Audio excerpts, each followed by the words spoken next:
Um resumo do que eu entendi da ditadura militar. Foi mais ou menos assim. Vamos começar pelo Jânio Quadros. Jânio Quadros, que era o Vassourinha, ele queria varrer a corrupção no governo dele e tal, mas isso não entrou na ditadura. Ele escreveu uma carta renúncia. Nessa carta ele falava que ele ia renunciar, e o que tudo indica é que ele queria um apoio da população falando: não renuncia, fica, a gente te dá mais poder. Mas isso não deu certo, ele renunciou, saiu fora. Quem entrou foi o seu vice, que era o Jango, que era o João Goulart, né? Que é a mesma pessoa. No governo dele, os militares ficaram com medo de virar um regime socialista no Brasil. Então, os militares foram às ruas e o Jango acabou fugindo. Daí esses militares deram início à ditadura militar. Para dar início à ditadura militar, eles fizeram um AI-1. É um ato inconstitucional. É uma coisa que não está na Constituição, mas que vai ser. Esse AI-1, ele dava poderes excepcionais para o presidente. E os próximos presidentes seriam os militares, ou seja, eles poderiam mandar em muita coisa que o presidente antes não podia mandar. E desses militares, o primeiro foi o Castelo Branco. O Castelo Branco começou o mandato fazendo o AI-2, o AI-3 e o AI-4. O AI-2, ele fez o bipartidarismo. Ele criou o MDB e a Arena. Então aquele monte de partido que existia no Brasil na época tiveram que virar os dois. E o AI-3 foi uma indireta de votação para governador. Agora não tinha mais o voto para o governador, era indireto. E o AI-4, ele derrubou a Constituição e criou uma nova Constituição que englobava essas novas constituições criadas.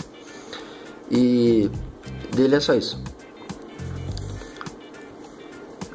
E o próximo presidente foi o Costa e Silva. O Costa e Silva era um cara meio durão, meio casca grossa. Ó, se liga. E devido a isso, no governo dele teve muitas contras, desde passeatas e greves. E para acabar com isso, ele criou o AI-5. O AI-5 era praticamente a repreensão da ditadura. O cidadão, qualquer um, perdia o direito de reclamar se ele apanhasse de um policial, se ele fosse torturado. Se ele fosse contra a ditadura, ele podia sofrer tudo isso, e por 10 anos ele não tinha direito nenhum na justiça, ele não tinha direitos políticos. Só que o Costa e Silva teve uns problemas na cabeça e o cérebro dele deu um AVC. Com esse AVC, entrou uma junta militar. Deixa eu jogar isso pra lá. Essa junta militar escolheu o próximo presidente, que era o Médici. O Médici continuava nesse esquema de ser casca grossa, um cara bravo e tal, só que ele pegou uma coisa chamada o milagre econômico. Esse milagre econômico foi uma época que estava tudo indo muito bem. Tinha uma economia crescendo, o PIB chegou a crescer 10% ao ano, que pode ser comparado ao PIB da China. E devido a esse crescimento econômico, deu para fazer umas obras meio faraônicas no Brasil. Tipo Itaipu, Ponte Rio-Niterói, Transamazônica. E isso estava tudo muito bem. Deu para trazer a Angra 1 pro Brasil dos Estados Unidos. Só que quando tudo vai bem, às vezes fode, né? E foi o que aconteceu. A economia começou a cair. Essas coisas aqui também foram superfaturadas. Muita gente ganhou dinheiro em cima disso. E quando a economia começou a cair, né, o fim do milagre econômico, devido à crise do petróleo de 1979, não lembro. Tá, daí tudo decaiu, começou uma inflação gigantesca no Brasil, que a gente sabe que só melhorou com o Plano Real. Daí o próximo presidente foi o Geisel. Geisel. Ele começou. A época de Geisel era quando o poder estava voltando a ser pro povo. E era um processo lento. Eles estavam devolvendo o poder, só que aos poucos, porque no Brasil nunca existiu de fato uma revolução. Tudo que acontece no Brasil é devagar, aos poucos, lentamente.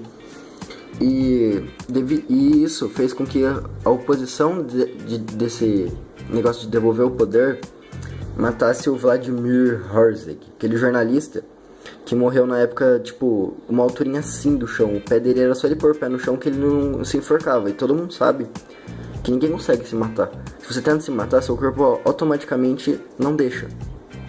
A não ser que você vai dar um tiro, mas tipo, enforcado assim, ele ia desmaiar, o pé dele ia bater no chão, ele não ia morrer. Então todos falam que isso foi um atentado, né? Daí depois do Geisel, veio o próximo presidente que também queria devolver o poder, que foi o último presidente militar, né? Que era o Figueiredo, esse cara morto lá. O Figueiredo, já que estavam pretendendo devolver o poder totalmente, ele criou a anistia. O que foi a anistia? Foi o perdão. Só que o perdão de quem? De todo mundo. E isso é um problema, porque desde quem apanhou na ditadura, a quem bateu, estava perdoado. Ou seja, o cara matou 10 pessoas na ditadura, mas não tem problema, ele tá perdoado, porque tá aqui a anistia, que era uma lei. E no governo de Figueiredo também, houve um atentado no Rio de Janeiro, onde explodiram um carro. E o governo dizia que foi a extrema esquerda que explodiu esse carro, mas na verdade todo mundo sabia que foi o governo nesse atentado. Então isso desmoralizou muito o governo. E daí deu início às diretas já, que era todo o povo na rua, com aquelas plaquinhas, aquela coisa maravilhosa, pedindo a volta da democracia. E deu certo. A primeira eleição foi o Paulo Maluf contra o Tancredo Neves. E quem ganhou foi o Tancredo Neves. Só que o Tancredo Neves teve um problema. Ele morreu um pouquinho antes de assumir a presidência. E daí quem entrou no lugar dele foi o Sarney. E assim acaba a ditadura com um popular no poder.